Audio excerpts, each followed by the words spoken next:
We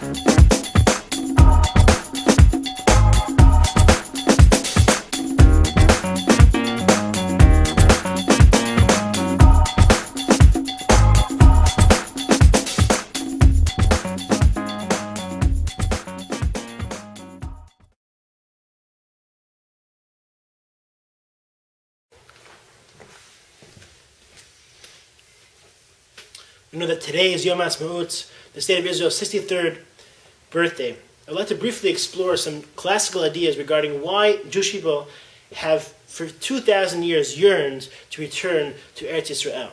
I was recently with a group of students, and I asked them, what do you think, what are you most proud of about Israel?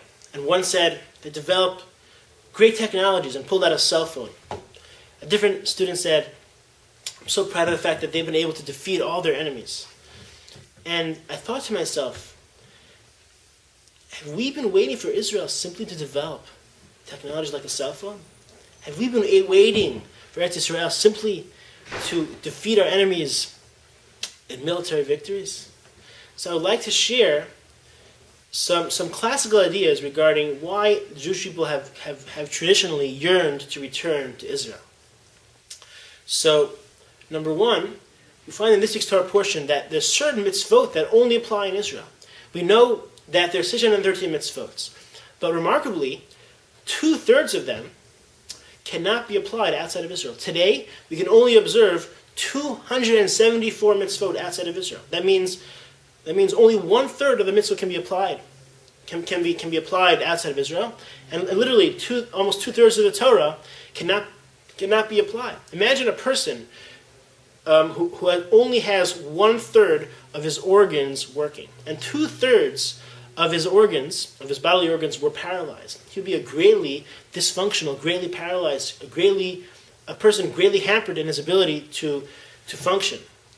Same thing is with the Torah. The Torah is a body with many different organs and mitzvot that are designed to help perfect our character, and help us develop great holiness, and help us to perfect the world.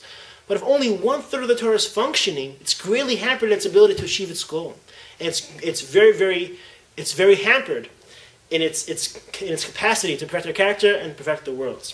So number one, we yearn to return to Israel to a time in which we can perform all the mitzvot, so that we can indeed tap into the full potential holiness that the Torah can bring to our lives and to the world. Number two, we know that Eretz Yisrael is a holy land, the Eretz HaKodesh.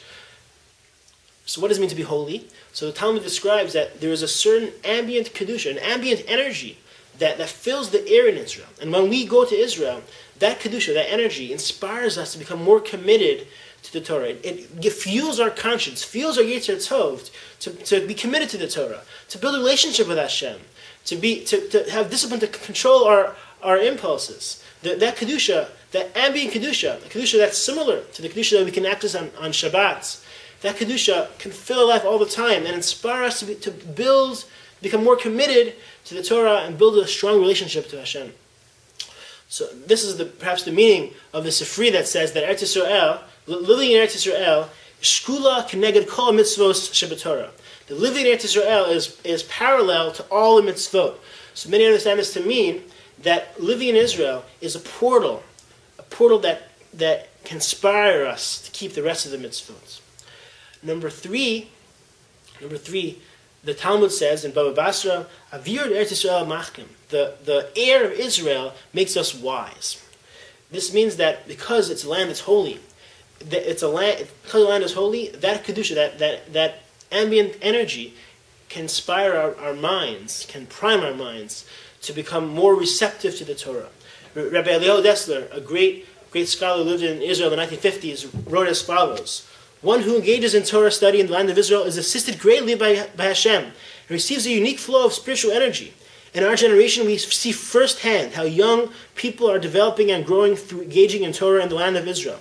They ascend in their studies, they're successful acquiring knowledge in all areas of the Talmud, and they accomplish much more than they would have in Torah institutions outside of the land of Israel. So number three, the Talmud says that the Kedusha of Eretz Yisrael can develop our minds to become wiser and acquire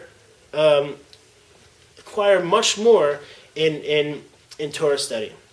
Number 4, the Talmud says that God's hashgacha pratit, God's providence, is much more manifest in Israel. We know that God runs the world, God's involved, but often it's hard for us to perceive that. So it seems that the world's running on its own. In Israel, says the Talmud, we're able to perceive these incidences of divine providence. The coincidences that seem miraculous are observed much more frequently. I'd like to share an interesting anecdote that happened to me that may illustrate this point. I was once on a bus, and I fell asleep, and I would have missed my stop.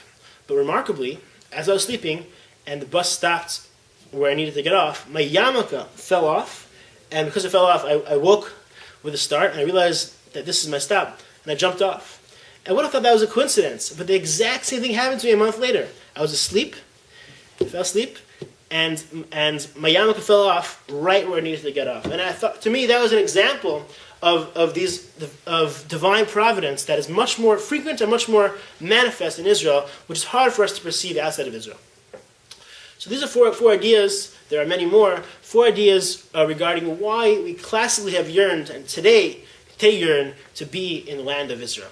May you all have a very wonderful Shabbos.